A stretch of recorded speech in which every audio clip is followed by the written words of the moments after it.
and welcome once again to the accidentally named Free Thought Blog's Podish-Sortacast, where people who are used to writing instead try to talk live on camera. Last time, we discussed justice systems, or the absence thereof. Inspired by this and the recent American demonstration of judicial tyranny, today we're talking about abortion, why it's important, and what happens when it's criminalized. Today, we have H.J. Hornbeck from Reprobate Spreadsheet, William Brinkman from the Bolingbroke Babbler, and, as a special guest, his wife, Sandra. Dr. Sarah from Geeky Humanist, and I'm Abby St. Brendan from Impossible Me. I thought it would be a useful thing for us to start off today with our one official medical doctor and also noted uterus user, Dr. Sarah, to give us a few words on why, it's not going to be much funnier from this point onwards, on why abortion is important. It's a necessary part of healthcare. Right.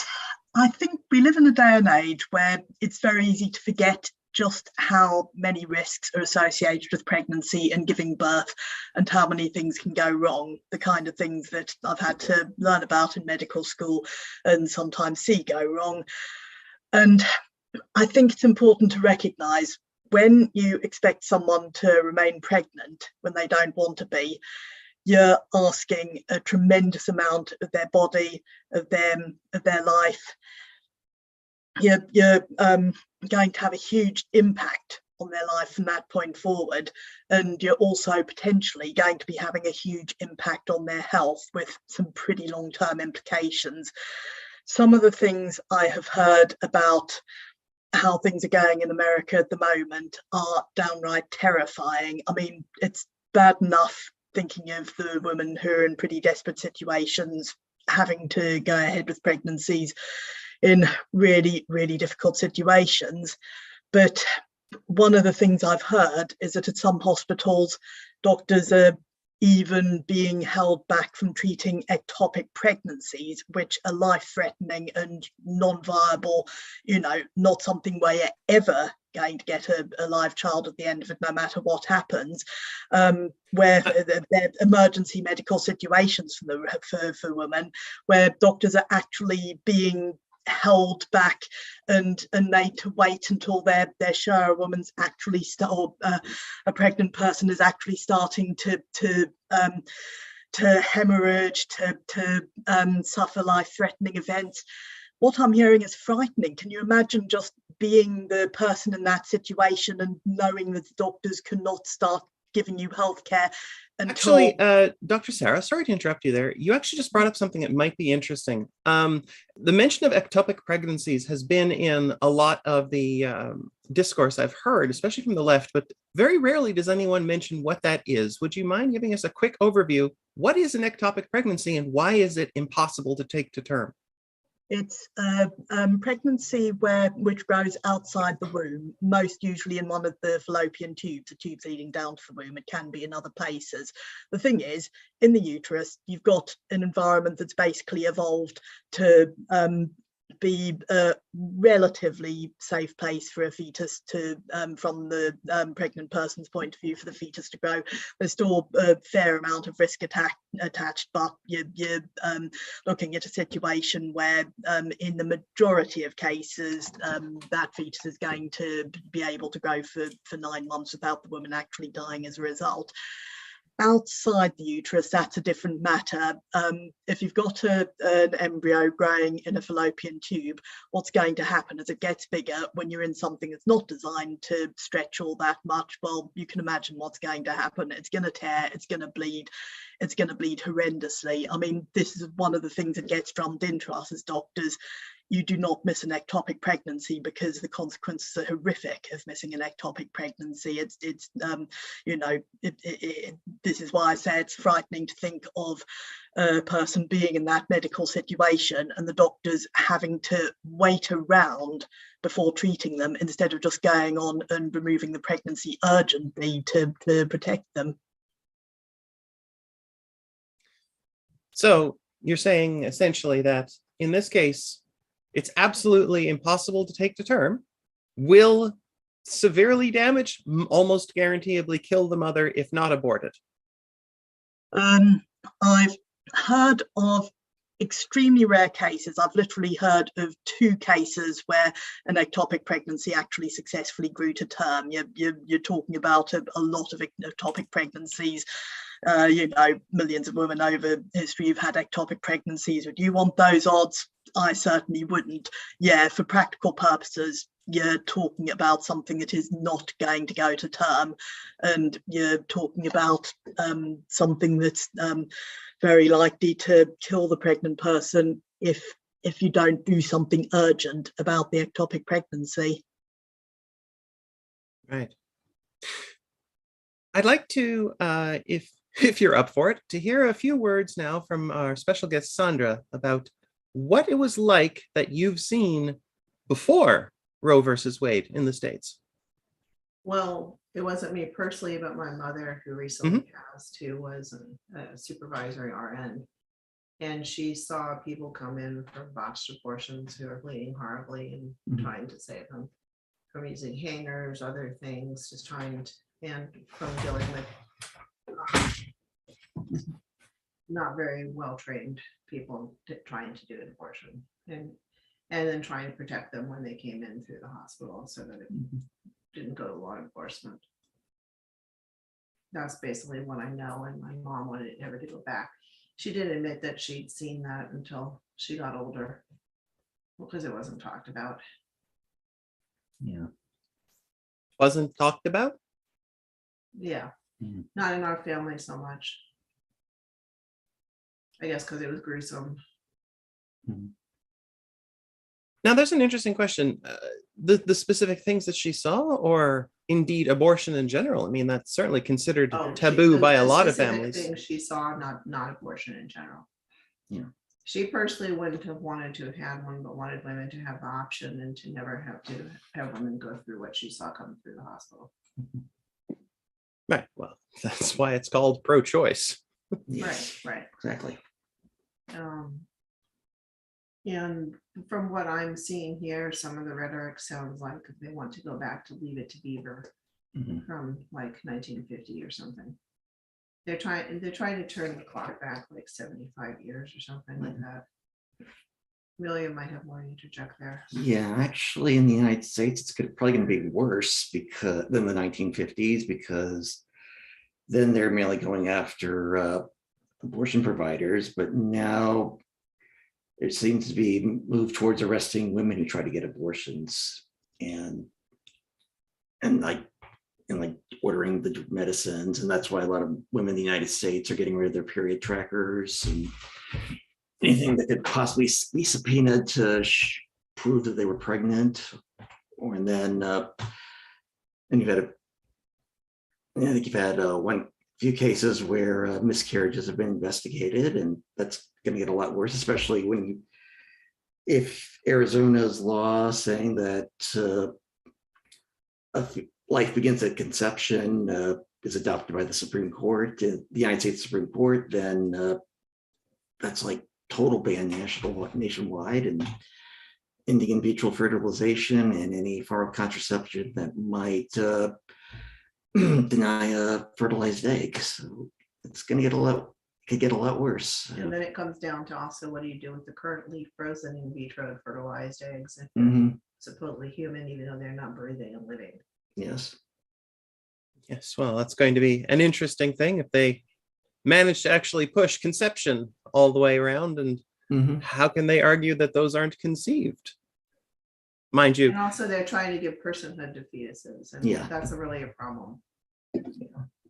Yeah, that's what I meant, personhood. Yeah, well, I mean, that's what it's going to be. It's going to be very interesting when they manage to give personhood to a freezer full of as well as what's already started, in my understanding, in Texas, which is if you are aiding and abetting a woman getting an abortion, you can get something legally thrown at you. William can maybe add on that. Initially, one thing that started this mess was Texas pretty much had a ban, but instead of having the courts enforce it, or having law enforcement or government agencies enforce it, individual citizens could sue anyone involved in that abortion, like the Uber driver, or to brought a woman to a clinic, the doctors, anyone who gives advice on abortion or encourages it. So it's like very nebulous, and I don't, and I don't that that's just terrific to think about. And it's still on the books, and when it was challenged in court, it the law stood, and the Supreme Court's holding it up. So now we have states that are passing laws saying, or blue states or the liberal states passing laws saying that you're not liable if you get one of these lawsuits, and the district attorneys saying they won't enforce subpoenas or warrants for anyone anyone charged with abortion-related crimes in the red states or anti-abortion states. That's going to get interesting when it runs into the whole full faith and credit thing. But yes, you brought up something interesting there that I think HJ might have some interesting stuff to talk about, even though I'll be very suddenly putting him on the spot now. Suddenly. No, I was expecting this, don't worry. Specifically about the privacy and technological implications. What's likely to happen with the period trackers and things like that when people have been using these commercially available apps for what they thought was private things. And it's not even, and I think it's not even that the companies would be all, yes, we're going to help them. It'll be, they'll be forced to. Well, I mean, I do have a background in computer security, and so it's one of the first things you should normally do is set up, okay, who exactly are the threat actors here, i.e. who are the people who are interested in this? There's two big ones. One is obviously the government. You know, the government, in this case being the red states that want to sort of control pregnancy in general. But there's also a second group, and that's sort of organized anti-abortion folks as well.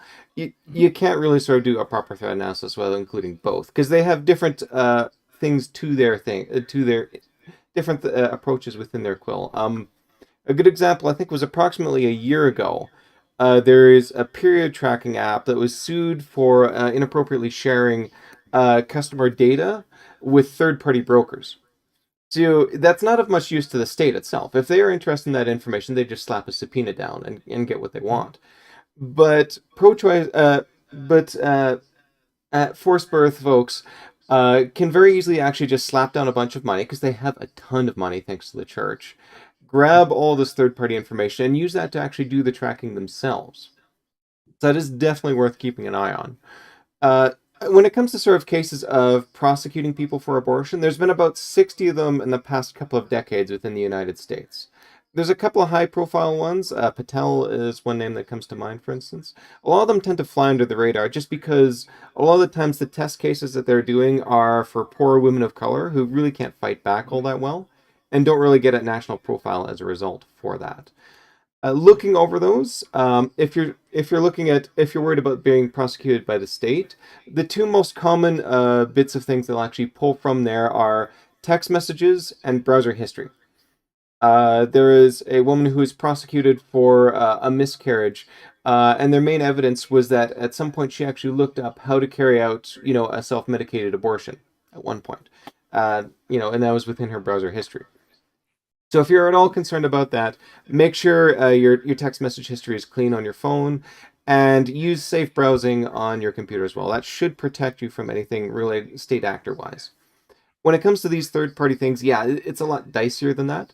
Most period tracking apps will actually upload things to the cloud, and in that case, all law enforcement has to do is issue a subpoena to the cloud provider and get the data that way. And you might not even know actually that the data is gone. This isn't actually a scaremongering either. There's a well-known case during the Trump admin where some anti-choicer had been put in charge of immigration and all that, and actually used a spreadsheet to track all the people in custody's periods to see whether or not they were pregnant or not. Mm-hmm. So in that case, there are some period tracking apps which do not upload to the cloud. Those should be fine, but you're going to have to do a little bit of homework yourself. I did actually see there's someone on TikTok, and I forgot the name, I apologize for this, has actually gone through and talked quite a bit about the security things that you can do to protect yourself. these are to some extent double-edged swords. Like, you could install Tor browser, for instance, but I can see a zealous prosecutor coming up and saying, well, they had Tor browser installed. That deletes their history. That is proof, therefore, that they thought they were committing some, evil crime and all that. Mhm.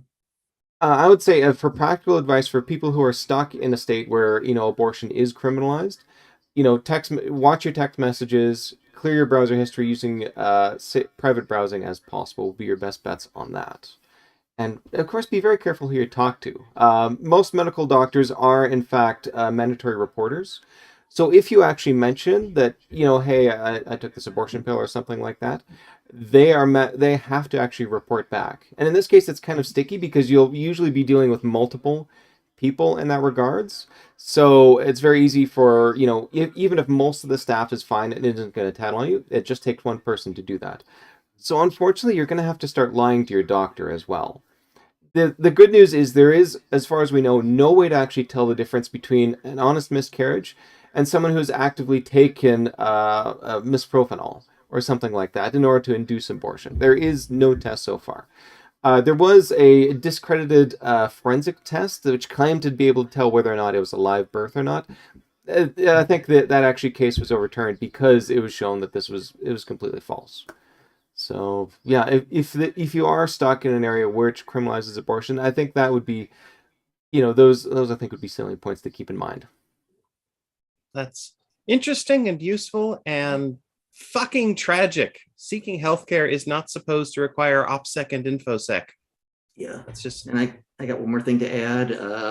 Your weakest link is going to be your cell phone itself or smartphone itself. So don't use, in the United States, don't use Face ID if you're in a state that criminalizes abortion, because the police don't need a warrant to use that. They can hold the camera up to your face and your phone's open. So always use a code, and because then they have to get a subpoena. I mean, I would go so far as to say, I was just going to say, I would go so far as to say, don't bring your phone. Yeah. Even if you don't have any tracker thing, or even if it's a Google phone, you're being tracked. If it's an Apple phone, you're being tracked. Mm-hmm. Like, that's just, Yeah. they will, because it's good for marketing. Mm-hmm. But even if you've got some kind of third-party magic delightful Linux phone that all the data is under your control, Mm-hmm. they'll still register what towers you're connecting to. Yes. That can be subpoenaed. So if a phone known to be yours goes near the kinds of places that are known to contain a clinic, okay, there it tracks that too. Mm-hmm. This is insane. None of this is supposed to be relevant. I understand, I guess, what the grifter types, what the people who don't really believe in all of this are getting out of it. They've convinced some people to give them money and to give them power, essentially. Mm-hmm. But it's hard for me to understand the true believers, which, as I understand it, you once were, Sarah? Yes. When I was 17, we had a debate about abortion at my school, and a couple of the students in my class who were actually Catholic, though I didn't really think about that until much later, treated this as a chance to get very active with pro-life propaganda and basically shoved a bunch of leaflets at me, and they all seemed very convincing at the time in their arguments, and I didn't really have anything to counter them. I didn't really have any way of going through and saying, actually, this bit's not true, this bit's they're misrepresenting, this bit, well, had you actually thought about this other way of looking at things?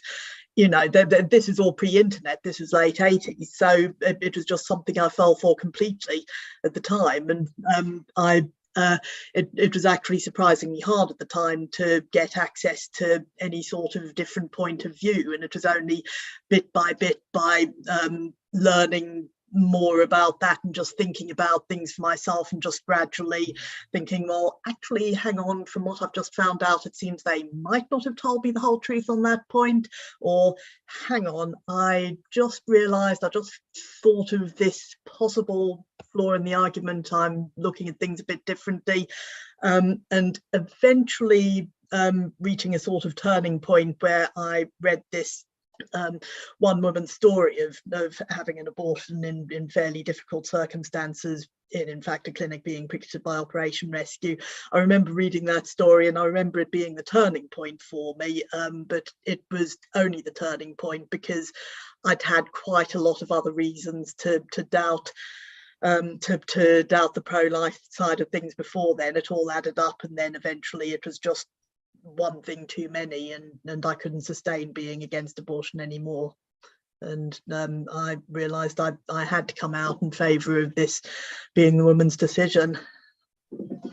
Did they tend to lean a lot on the idea of, oh, look at all those third trimester abortions? Like, that's a very popular talking point of very dubious veracity, but I don't actually remember that being much of a point, but they did lean a lot on, oh, surely this is going to end up happening. I mean, at the time, abortion was legal in the UK up to 28 weeks, but not after that. And I remember one of the arguments that they made a big thing about was, well, there's no reason why you should use viability as a dividing line. What's to stop people just changing pushing the vote out further and further until it gets later and later, and you'll get third trimester abortions, and then you'll get women having abortions 5 minutes before birth. And then what's to stop them having abortions 5 minutes after birth and just having wholesale infanticide? And then the next step will be that anyone who's at all inconvenient to anyone can just be killed off at will. And in fact, one of my moments of wait a minute here was when after several months of just completely swallowing all this and thinking, well, wow, this is so convincing, obviously we've got to ban abortion from conception on or all of this will happen, is suddenly thinking, well, hang on, this isn't happening. At this time, abortion had been legal for 20 years in the UK. This was late 80s, as I said, and the time limit was still exactly where it had been and clearly wasn't getting pushed out any further. And I thought, well, hang on, this is all so convincing, I don't understand why they're wrong about this, but in fact, clearly they are. it's a complete lack of a horrible wave of legalized murder then, was there? Exactly, yeah. It was like pro-life propaganda met reality. Yeah, I had to admit reality had the trump card there. Oh, don't say that word. Yeah, bad term, but I wanted to point out something that I don't think people mention very much in that, because that slippery slope argument, the slippery slope argument that you were describing there, did actually hit the thing I was pointing at, which is that sooner or later, every forced birth argument lands on this whole, but we've got to stop them from doing the third trimester abortions, and look what they'll do. And it's like, really? Who's they? Like all of those arguments have to start from the point of view that the pregnant people are, I don't know, it's very wanton in a strange way. Like, how there seems to be this article of faith that there exists a huge cohort of people out there. Well, I mean, let's use their terms. A huge cohort of sexually promiscuous women is what they're saying, who will just get pregnant and then carry it for 7 months and then decide to get an abortion. Exactly. It's one of those things doesn't make any sense. I a bit later on, once I was pro-choice, I spent quite a lot of time on an abortion debate news group, just debating things back and forth as you do. And one of the sort of loops of argument that kept happening would be the anti-abortionists bringing up this point. Oh, but the women are going to have abortions 5 minutes before birth. Women are going to be having third trimester abortions, and what would happen would be that a pro-choicer would say, well, okay, where are all these women who are supposedly getting abortions 5 minutes before birth, which, by the way, is something that no one who's ever actually been at an actual birth would actually take seriously as an argument. Can I just say that? But yeah, you get the pro-choicers saying, okay, where are all these women who are supposedly having abortions 5 minutes before birth, protesting cases, and crickets? You know, no one could ever, not surprisingly, come up with an actual example of someone saying, oh, hey, I'll just be pregnant for the entire 9 months, go through all of labour, 5 minutes before birth, oh, hey, I want to change my mind and have an abortion. Yeah, it doesn't actually happen. Oh, yes. You wanted to add something, Sandra? Yeah, two things. Anybody who could carry a baby to term and has to do a procedure like that likely has something that's either going to threaten her life or the baby's life. Like either the baby's going to be born stillborn, or she's not going to, the mama isn't going to survive the procedure. It's not an easy choice, and that's not frequently discussed. The other thing I wanted to pick up on was something that was your name HJ? The other, yes, that you brought up, which is that women of color are going to be severely impacted by this, and poor women, anybody who cannot, forge a case with lots of money in court, as well as it always has hit poor women and women of color more. Then the other thing is that there are people who have intermittent periods and stuff who won't even know by a certain number of weeks whether they're pregnant, and that will hit too. But this will disproportionately hit people of color in this country, and also rural people and poor people. There was already issues with rural stuff even in the last 20 years with access to the morning after pill.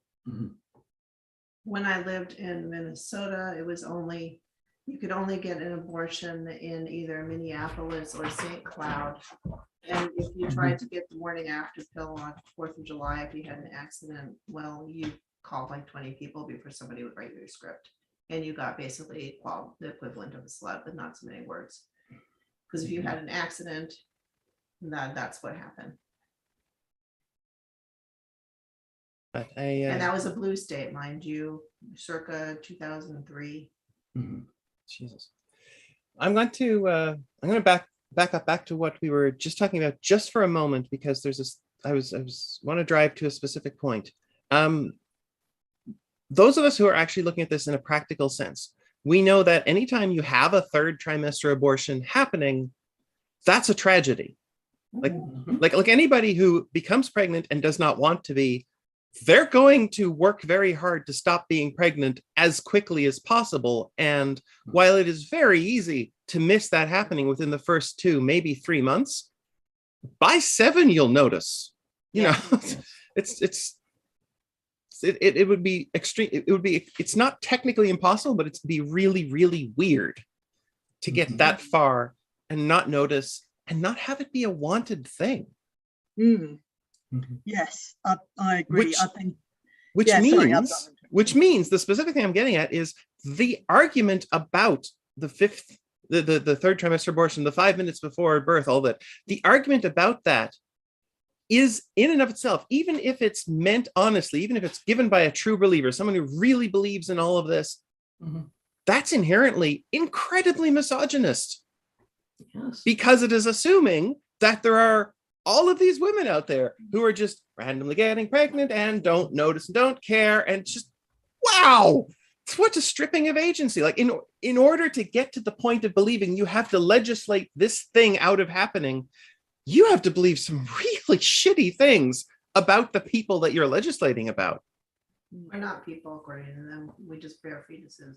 I don't know, I'm being sarcastic, but we're not completely human to them. They want to control us in our bodies. It's not just about abortion, it's about a whole series of events. If you look at the way the law was,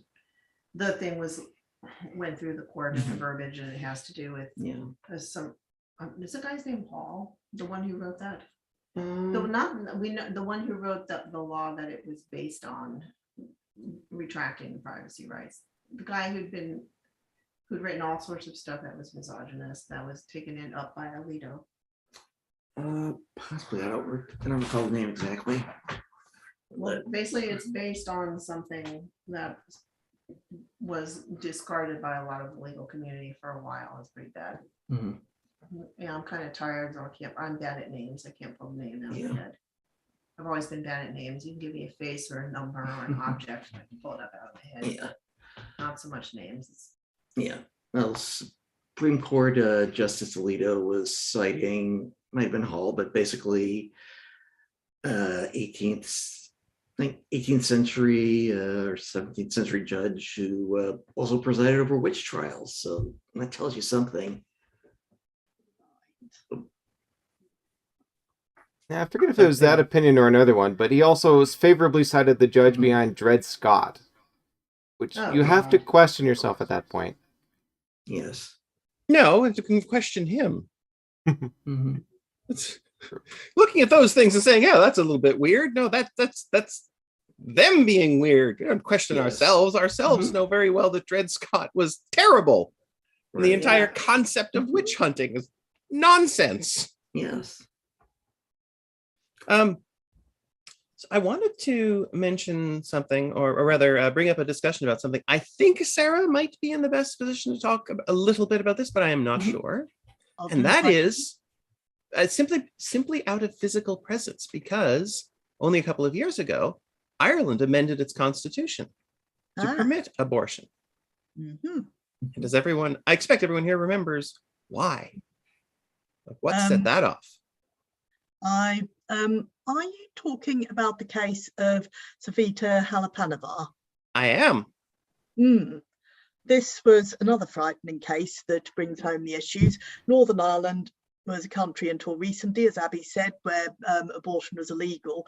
Now, supposedly it was considered legal if the woman's life was actually threatened, or she was going to suffer, I think the wording is physical and mental devastation. So, supposedly it was legal in extreme cases, such as the woman is actually going to die if she didn't get an abortion. Well, turns out that's not what happened in Savita Halapanova's case, because she was suffering from sepsis secondary to an infected uterus during a pregnancy, a condition called chorioamnionitis, where the membranes around the fetus actually become infected, and where, because this was a source of infection, I mean, it had turned into the point where a uterus was basically acting as a giant abscess. That the only way to save her is going to be to abort this pregnancy, which at this point was clearly not going to make it to term because she wasn't far enough along. So, but the doctors held off and said, no, the fetus still has a heartbeat, so we can't do that, which, very questionable even under the law at the time. But the result of the laws as they were was that the doctors postponed things too long, and this woman died. She died totally avoidably from a condition that could have been treated with abortion. She died because the people treating her, the people in charge didn't care as much about her rights to have her medical conditions treated and her body taken care of, as they did about a fetus she was carrying. Yeah. And this became one of the major rallying cries then. Absolutely. The changing of the Republic of Ireland's constitution. I mean, I think it was a pretty unpopular law anyway by that point, because I do remember that after that they had a referendum and people were just flocking to vote in favour of abolishing the Irish laws against abortion and bringing them in line with the rest of the UK. But that was, as you say, the absolute rallying point that made people. It was in the Republic of Ireland. I don't know if they'd be really happy to hear that you'd call them the rest of the UK. Yes, I do apologise to the Republic of Ireland. Sorry about that. In line with the UK. Anyway, yes. So that's what happened. I mean, the whole question about that sort of thing just goes down the rabbit hole of Brexit and the Good Friday Agreement and what on earth is happening. Let's not go there. We've got obviously for one podcast. Yeah, that's just enough of that. But yeah, that's the thing. Most of the world is going in that direction. And here's Ireland, Catholic for generations, now throwing that kind of thing out. And the Catholic Church itself is actually a little wiggly on the whole topic. I don't know if everyone's noticed this, but the Catholic Church as a worldwide entity is not nearly as regressive as the Catholic Church under William Donahue in the United States. I did not know that. Well, yeah, and they're often sort of held up as the sort of the fanatics when it comes to abortion as well, but they've actually been perfectly fine with abortions all the way up until the quickening, as it was for most of the Catholic Church's life. It's really only in the past 150, 160 years that they've actually switched course and said abortion, no, at no point whatsoever. It's really quite peculiar, and it actually really isolated them from a lot of, the U.S. religious community. Whenever people were sort of talking about it, they always sort of regard the Catholics as these weird, fanatics, and it's actually used as a way to dismiss, criminalizing abortion in many cases. A particularly odd thing about that is the arrival of these notions as being something that's held up by various churches is new. Like that's all within the last 100 years or so, and it's not supported by the Bible. The actual Bible says, I believe, two things about abortion. One of them is listing some specific circumstances under which you specifically should get one. Yeah. And the other is questionable, obviously, by modern standards, but instructions, how to do it. So it's like, okay. And that's the Old Testament too. So Yes. I honestly don't know. Do any of you know? I honestly don't. Where they got the idea to go against the Bible with their religions to push anti-abortion. Oh, sorry, you go ahead, Brickman. I've got my thing, but I'm going to take a while. Okay, in the United States, it's mine from what I've read. It's pretty much the conservative will become the religious right. We're upset that they couldn't get tax breaks for discriminating from keeping blacks and minorities out of their schools. And they saw abortion as a rallying calls to organize people and then get them on board. So abortion was kind of like, hey, we've lost the battle for now on racial discrimination, but we can mobilize around abortion. So that's how it happens in the United States. I don't know about the rest of the world. Perfect. I was actually just about to bring that up. That is actually the true cause for what made abortion an issue. Quite frankly, most sects in the United States really didn't care about it. An interesting factoid. In 1971, the Southern Baptists, widely regarded as sort of like the most conservative, religious domination in the United States, added to their policy plank the following. They vowed to make it legal to procure an abortion in the United States in three circumstances. One is when the life of the mother is at risk. Second, in the case of incest. And third, when carrying the baby to term would cause emotional distress to the mother. They passed that in 1971. They reaffirmed that twice more. Both of those were after Roe v. Wade was handed down. A number of interviews with, Baptist leaders at that time said that they're, asking them about Roe v. Wade was basically like, yeah, they're fine with it. They had no problems with it, or they're, perfectly acceptable of it.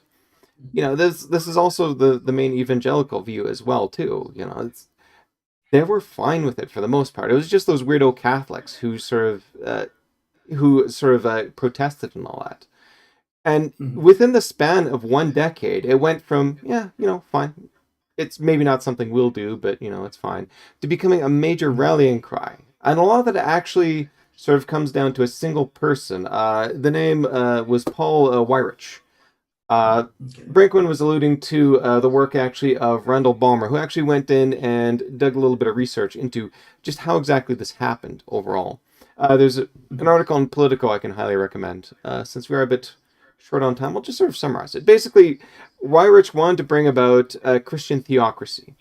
He observed that since World War II, more and more Protestants had been sort of getting involved with voting and all that.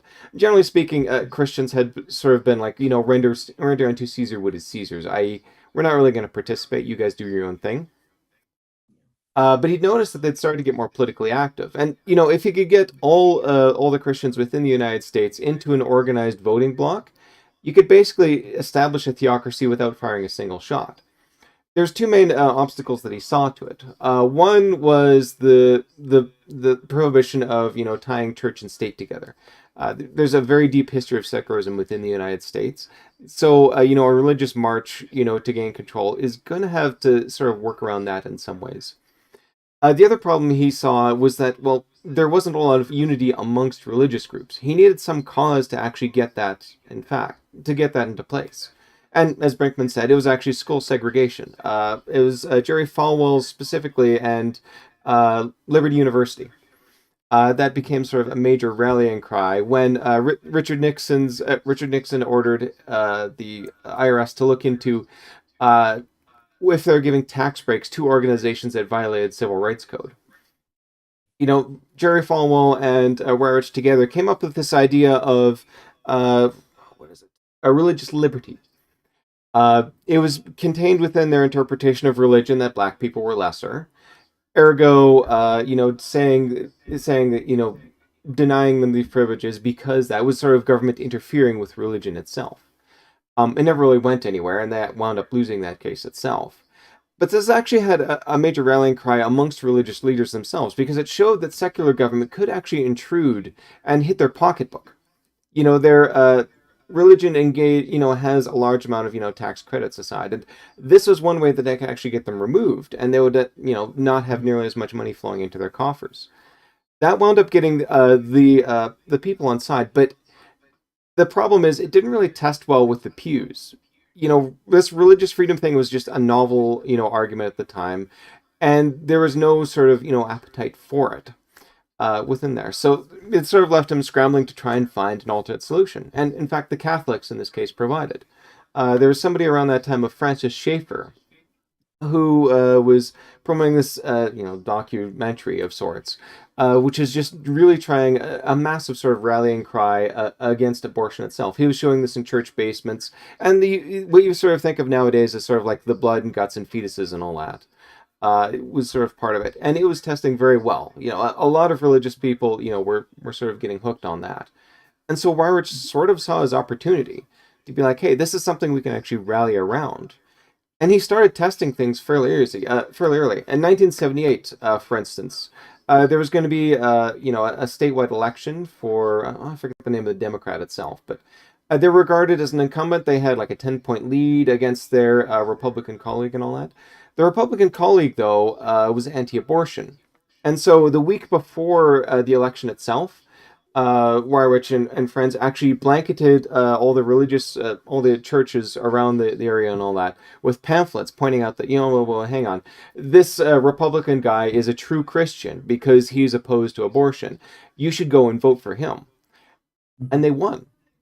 This guy was actually upset. This long-term, incumbent was actually kicked out of office and the Republican placed in. And this sort of convinced them, we're at this point actually where we can affect votes. And their next major interference was in the election between Jimmy Carter and Ronald Reagan. In their case, they went on the rallying cry against Carter himself, even though Carter was deeply religious. Simply because he refused to do anything about the school segregation issue. He was, willing to sort of step back and, say, no, civil rights law is civil rights law. No way I'm going to interfere with that.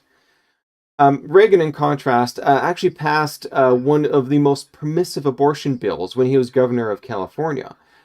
But he wanted power. And, the religious right the budding religious right at the time was like, okay, we can promise you power. Just make sure that you bring some of us along for the ride, pander to us, appoint the people that we want into powerful positions as well, and we'll give you that. And as history has shown, Reagan actually won that election. Now, it's debatable how much effect the religious right had, but that didn't matter to them. Perception was what mattered, and the lesson that the Reagan administration took away was this religious right, movement is powerful enough to sway, elections. So we should, pander them and give them attention. So to make a long story medium, it's always been about power and control. Yep. Yes. Yeah, and one of the best ways you can tell this actually comes from things which we've actually mentioned a couple times over. One of my favorite philosophical writings on abortion itself is Judith Thompson's Defense of Abortion. There is actually religious counter arguments to it. I've seen like a half dozen or so arguments against it. Most of them fall flat because they forget that Thompson actually advanced 3 arguments. The one that everybody focuses on is the violinist argument itself. Essentially, it's you've been wired up to a violinist. They're dependent on your body for sustenance. Are you justified in unplugging yourself, even if that would actually cost them their life? So the thing is, though, all of those arguments, there is one major commonality amongst them. They do not refute the premise that in some cases, bodily integrity is more important than right to life. Almost all of them sort of dance around the issue and don't really sort of cover that one directly, but they basically all concede that if your bodily integrity is on the line, you are actually permitted to allow other people to die. And yet, what's the major driver of the religious right movement? Fetal personhood. They're asserting that if you grant full rights to a fetus, that means you cannot end its life under any circumstances. And yet, Thompson's argument has been around for, I think, 60 years at this point. The leaders are well aware of it. They know it's powerful. They don't have a counter-argument. They're just ignoring it. Because they don't care. It's about power. Exactly. Bodily autonomy. And that brings me to one other small point I wanted to make, although it is sort of an adjunct to the direct issue. During the lead up to the changing of the Irish Constitution, there were 2 groups notably flooding the airwaves, trying to convince everyone to keep the ban in place. One of them, obviously, was the religious ones, the Catholic Church, etc. Like, of course, that's going to be a big thing in Ireland. Of course it is. The other one was the TERFs. There was a flood of activists came from the UK. Note that I did not say the rest of the UK. From the UK, which is a different place. And tried to claim that allowing abortion was somehow anti-feminist. Because if there's one thing you can trust the TERFs to do, it's live in bizarro world when it comes to that sort of thing. I completely missed all that. I did not see that was the case. Oh man, some of the big ones, like I think Kelly J. Keane was one of them. There was at least a double handful of the prominent UK ones actually traveled and campaigned against the repeal of the ban. Like they did, seriously, and still try to maintain their credentials.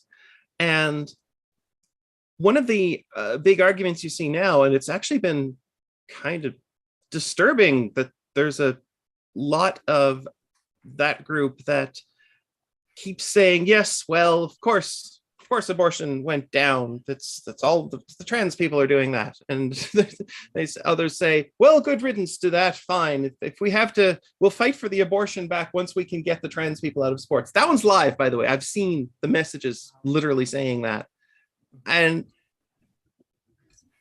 the only reason I'm wasting all that airtime to mention it is the actual position of real trans people is bodily autonomy above all.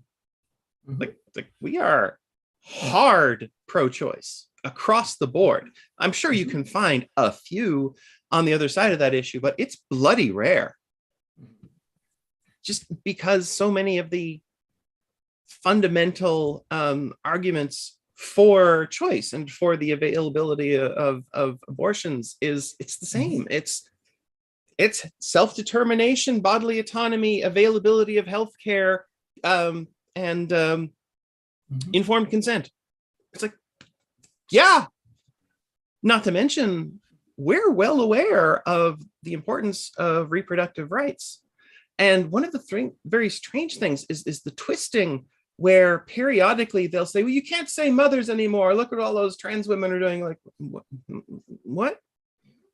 No, there are organizations that are trying to be more inclusive, acknowledge the existence of people who have a uterus, who may become pregnant to bring a baby to term, who are not women. And it's because if you're not a rabid, determined biological essentialist, you have to understand that, no, of course you can say women, of course you can say mother. It's just that those aren't the same group as people who can get pregnant. If you're going to talk about actual gynecological care and obstetrics and so forth, you need to talk about exactly the right thing. Like that's the whole argument. We're talking about technical groups medically. Exactly. Even though, of course, we acknowledge that because the vast majority of people who can get pregnant and have children are women, that it's often used to attack women's rights. So we acknowledge that very much. It's a feminist issue, of course it is. And we support women's right to choose, just like everyone else's. So, and I don't know, can anyone else help me understand what the argument to the contrary of that is even supposed to be? Like, how do they manage to hallucinate that we want to stamp out women's health care? It's just vibes. It's one of the legal podcasts I follow that has basically been arguing that the Supreme Court has been, the U.S. Supreme Court, I should clarify, has been ruling on vibes ever since, the third conservative government was, the third conservative justice was added by Trump itself. They're basically destroying all precedent and all that in the name of, essentially sort of establishing theocracy via another way. One interesting article I saw recently in Rolling Stone pointed out, it talked about a person who was captured on a hot mic, bragging that the organization she was with was organizing prayer groups with Supreme Court justices. Her organization, in this case, has had multiple cases in front of the Supreme Court arguing for the fanatical right, essentially. And she was basically just admitting that, we've got a direct line to the Supreme Court that nobody else does. Now, she promptly walked it back and then kind of walked it forward a little bit, which is strange. But the organization she's with actually not only has a spot near the Supreme Court, they are so close to the Supreme Court that whenever they have to lock down the Supreme Court due to protests, they also have to lock down this religious, lawsuits, this religious liberty building as well, too. They also have on their property a copy of the Ten Commandments, and they've made sure to place it such that when the justices are in their official chambers, sort of, conversing with one another and trying to come to these decisions, it's immediately outside the window, and they've got no choice into seeing it. Do you know the name of that organization? Off the top of my head, no, but I can track it down for you. If you give me a couple of minutes, I will actually give it for you. So, frankly, I think things would do better at the moment if the justices would listen to the 10 Commandments, because the one about thou shalt not bear false witness seems like it should be relevant to some of the, shall we say, jurisprudence we've seen lately. Yes. Well, that's bringing us not bear false witness when they don't care about facts anymore and they coin alternative facts. Yeah. So they can get around that with alternative facts. Kelly Conway's creation. Kellyanne Conway. Yeah. It's not even really about the facts. It's all about making the argument and getting power. Yes, I totally agree with that. So, which is to say, false witness. Well, we're running short on time now, so let's move on to any final comments, William and Sandra? Okay. Just basically in the U.S., it's kind of dire. I mean, the Supreme Court's going to be going after privacy rights, so it's going to pretty much mean the end of birth control, gay marriage, gay rights in general, and with this new decision this North Carolina case where they might assert, if they assert that state legislatures can set voting rules and the state courts can't overrule them, or governors can't veto them, then our democracy is dead. So that's my only comment. Yeah, the other thing is there's going to be more people traveling across state lines, overwhelming the places where abortion is legal, as well as more ridiculous lawsuits and more cases such as that 10-year-old girl who was raped and had to go to Indiana to get an abortion and could not get it in Ohio. And it's just appalling. Yeah. It is all about power and power over anybody who has uterus and power over anybody who doesn't have a certain level of means. Well, we didn't even discuss that. All the delightfully well-off politicians and most of the middle class, upper middle class or better anti-abortion activists won't really be affected because they've got the money for it. Yeah. Any last words, HJ? You bet. Well, for one thing, it's Liberty Counsel is the name of the legal group that was there, so I brought that one up. Peggy Neinbacher in particular. It's if you just Google Rolling Stone, Scottish justices prayed with her, and all that, it'll come right up. There's actually been other revelations in more recent days where the religious groups are actually bringing in people to pray with Supreme Court justices. You know, just another way actually that trying to sort of establish a theocracy over the court via things like the Federalist Society and all that. And yeah, I was really happy that Brinkman sort of brought up the point before me, even if it was a bit of a snipe, because this is one thing I don't see a lot discussed within the atheist and skeptic communities. All too often, we're too focused on debate, that, you know, we're going to talk about the pros and cons of abortion, you know, the sort of philosophical ideas behind it. The simple fact of the matter is a lot of the leaders, I should say, pushing it in the United States, don't care about the philosophy and all that. All they care about is the power. They would drop the topic of abortion in a heartbeat if they thought there was some other cause which would actually lead them to get more theocracy within the U.S. itself. It's just a vehicle towards that. That's really all that sort of matters at the end of the day. Argue if you want for fun and all that, but it's only going to have limited impact, unfortunately.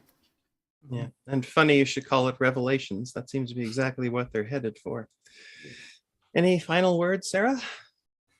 Just briefly to take up the point you made about bodily autonomy. In any other case than pregnancy, we accept without question that bodily autonomy outweighs any obligation to keep someone else alive, and that's why you can't be forced to donate a kidney. You can't even be forced to donate blood, even to keep someone else alive. We accept that your own right to make medical decisions about your own body is the determining factor over and above that. And I just hope that people can go back to the point where they extend that same right to people making decisions about the use of their uteruses. Yes, I certainly hope so.